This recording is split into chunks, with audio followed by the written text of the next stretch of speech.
Karibu sana katika jambo la leo la Aprili 14 mwaka 2026. Ni matumaini yetu kwamba uko salama kabisa. Langu jina ni Esther Chilato. Nami ni Irene Kishua. Machache kati ya mengi utakayosikia hapa ni pamoja na haya yafuatayo.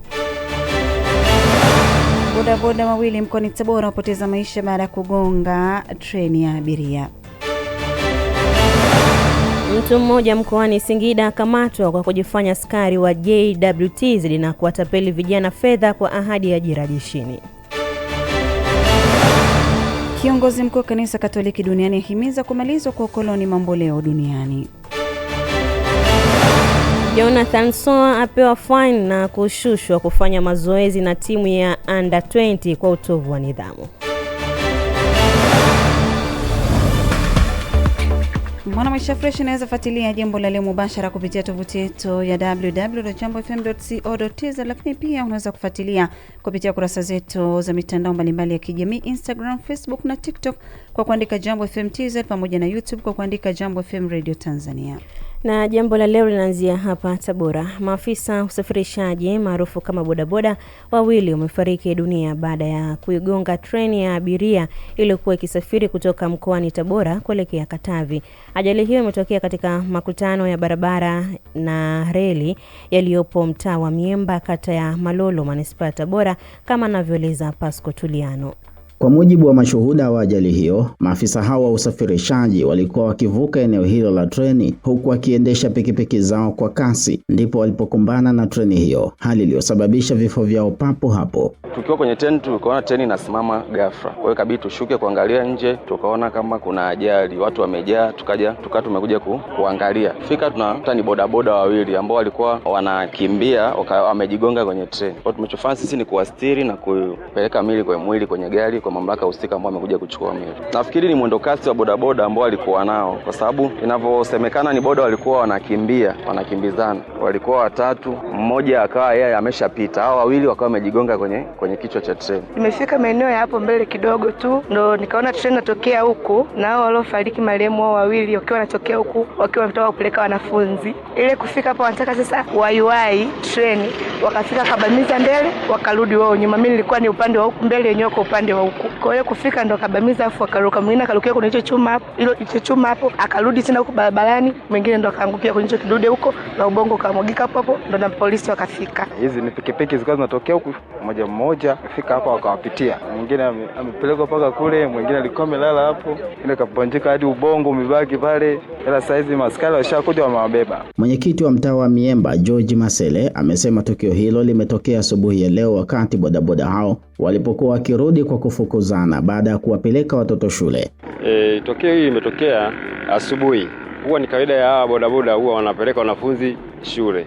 Wanapowafikisha shule kisha waacha, huwa wanakuja wanafukuzana. Kwa hiyo kwa bahati mbaya leo ndio kimewakuta kama kilichowakuta hicho. Hii ajali ilikuwa ni bodaboda walikuwa watatu, lakini mmoja aliwahi kupita. Hao wengine wawili ndio wakachelewa kaigonga treni kwenye ubavu na wamepoteza maisha. Kwa sababu katika kila makutano ya barabara, ya reli na barabara, huwa kuna vile vibao vya crossway. Mara nyingi watu huwa wanavivuka, wanakuwa mbele ya vile vibao badala ya kuwa nyuma ya vile vibao. Lazima unapofika eneo la reli uangalie kwanza, kwa sababu vile huwa kuna kama treni inakuja lazima utasikia mungurumo. Lakini watu wengine huwa hawachukui tahadhari hiyo, kama kilichowakuta hao ndugu zetu leo. Wamekuja tu kasi na treni ilipiga honi, lakini kwa bahati mbaya ndo kimewakuta hicho. Cha kuwasihi tu wananchi wenzangu wawe makini katika makutano ya barabara na reli. Kamanda wa Jeshi la Polisi mkoa wa Tabora, kamishna msaidizi mwandamizi wa polisi Richard Ebwao, amethibitisha kutokea kwa ajali hiyo, huku akiwataka maafisa usafirishaji mkoani hapa kuendelea kuchukua tahadhari pindi wanapokuwa barabarani. Ni kweli kuna tukio la ajali ya pikipiki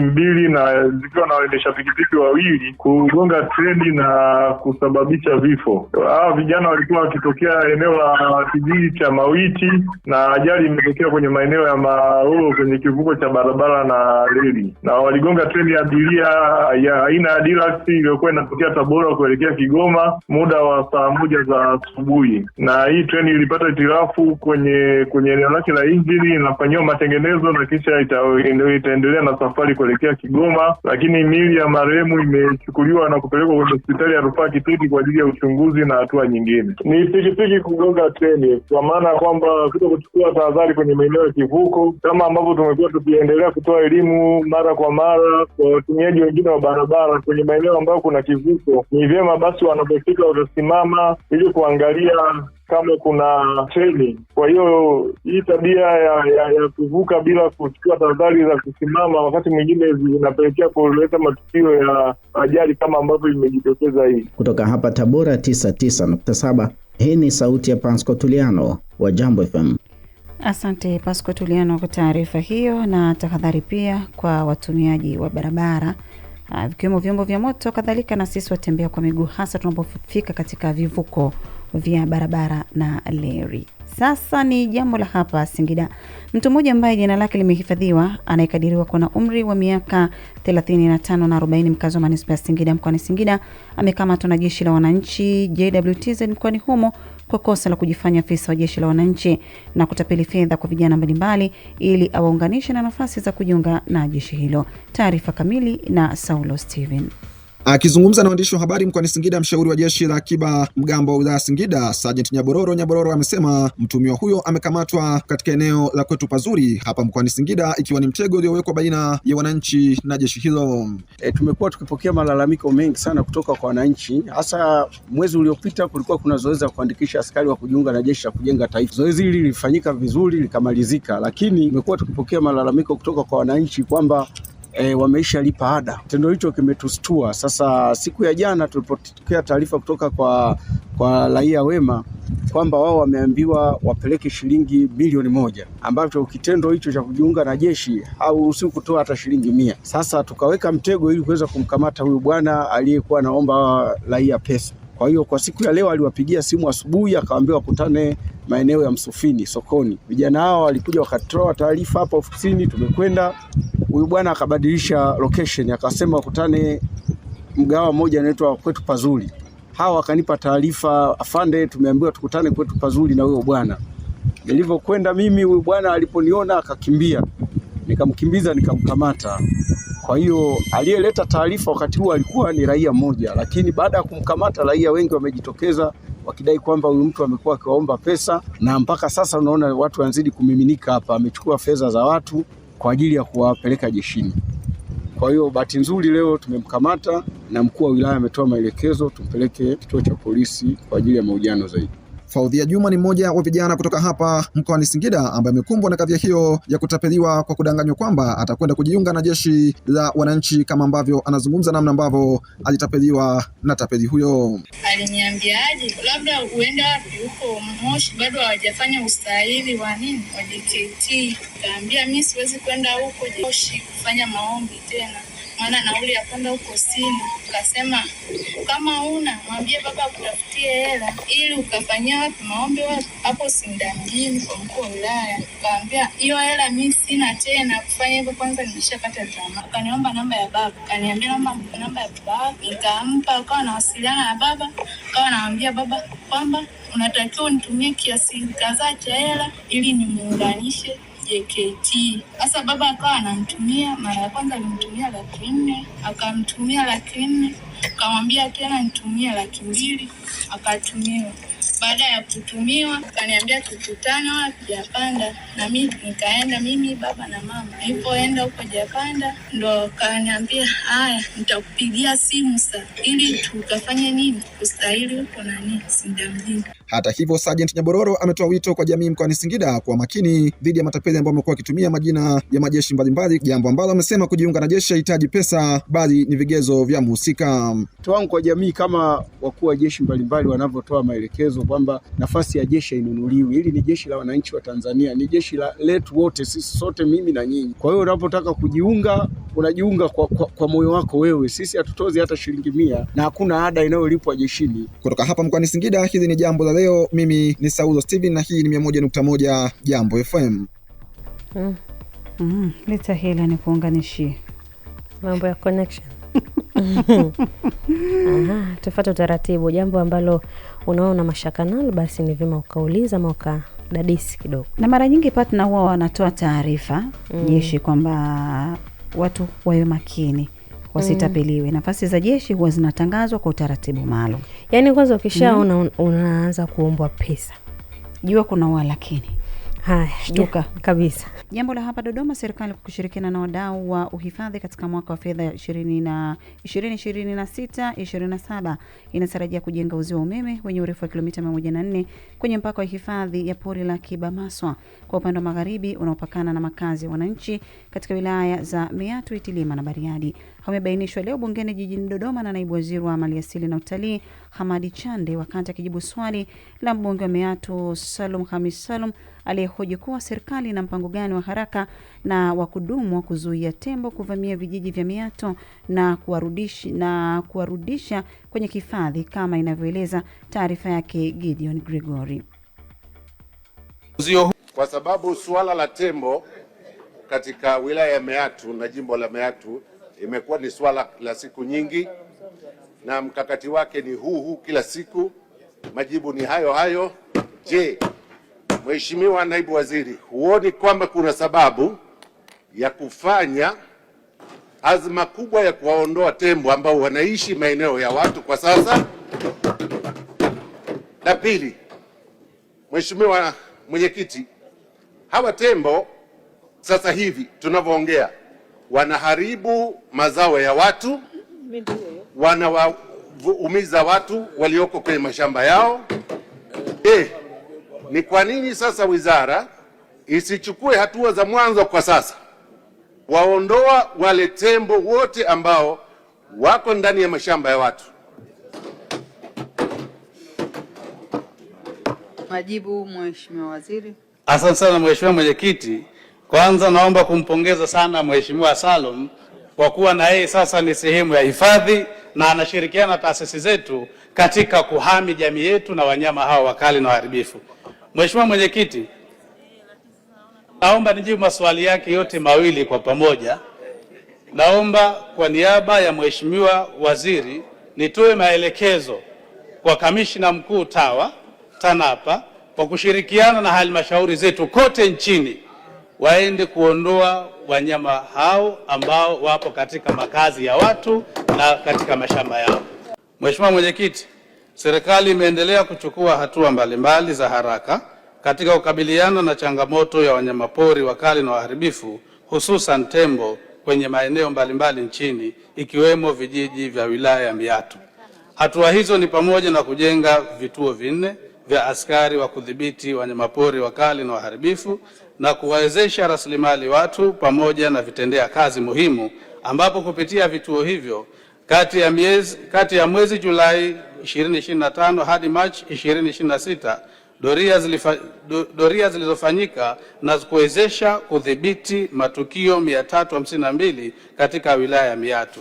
Mheshimiwa Mwenyekiti, katika kuendelea kuimarisha matumizi ya teknolojia na mbinu mpya, serikali kwa kushirikiana na wadau wa uhifadhi katika mwaka wa fedha ujao inatarajia kujenga uzio wa umeme wenye urefu wa kilomita 104 kwenye mpaka wa hifadhi ya pori la Akiba Maswa kwa upande wa magharibi na unaopatikana na makazi ya wananchi katika wilaya za Meatu, Itilima na Bariadi. Uzio huo utawezesha kudhibiti tembo kutoka nje ya hifadhi.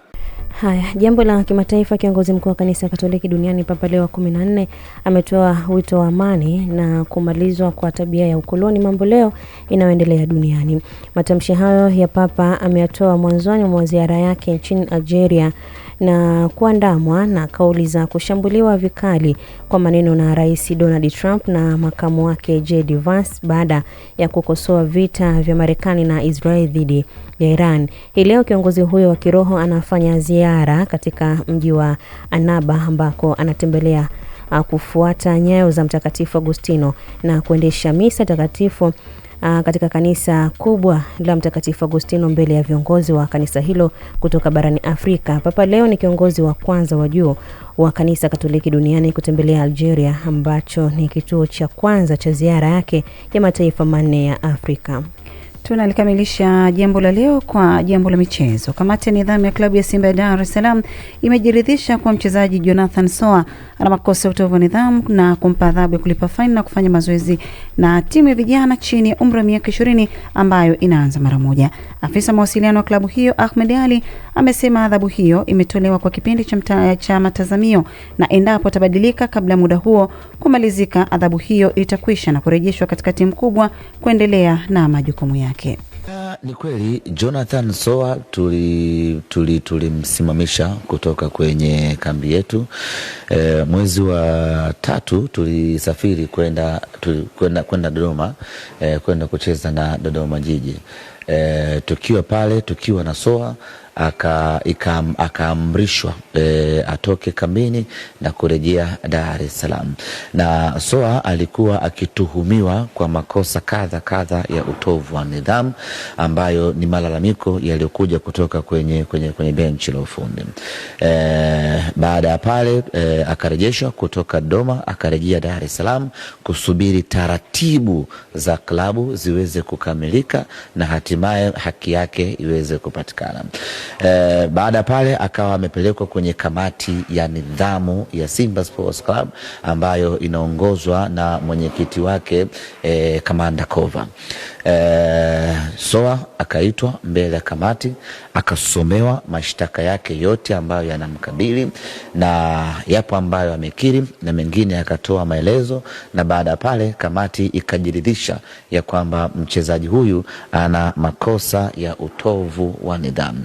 Baada ya kujiridhisha huko akapewa adhabu. Adhabu ya kwanza ni faini, na adhabu ya pili ameamrishwa aende akafanye mazoezi na timu yetu ya vijana chini ya umri wa miaka 20.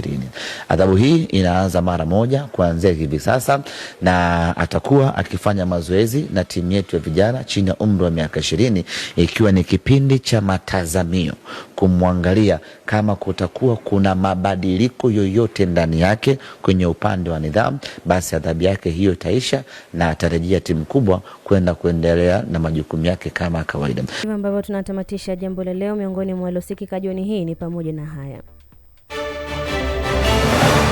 Bodaboda wawili mkoani Tabora wapoteza maisha baada ya kugonga treni ya abiria.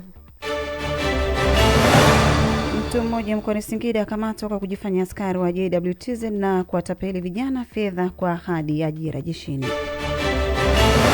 Kiongozi mkuu wa kanisa Katoliki duniani ahimiza kumalizwa kwa ukoloni mamboleo. Na Jonathan Soa apewa fine na kushushwa kufanya mazoezi na timu ya Under 20 kwa utovu wa nidhamu. Asante sana kwa kuungana nasi. Kwa niaba ya wote waliofanikisha, mimi ni Esther Chilato. Nami ni Irene Kishiwa. Jioni njema.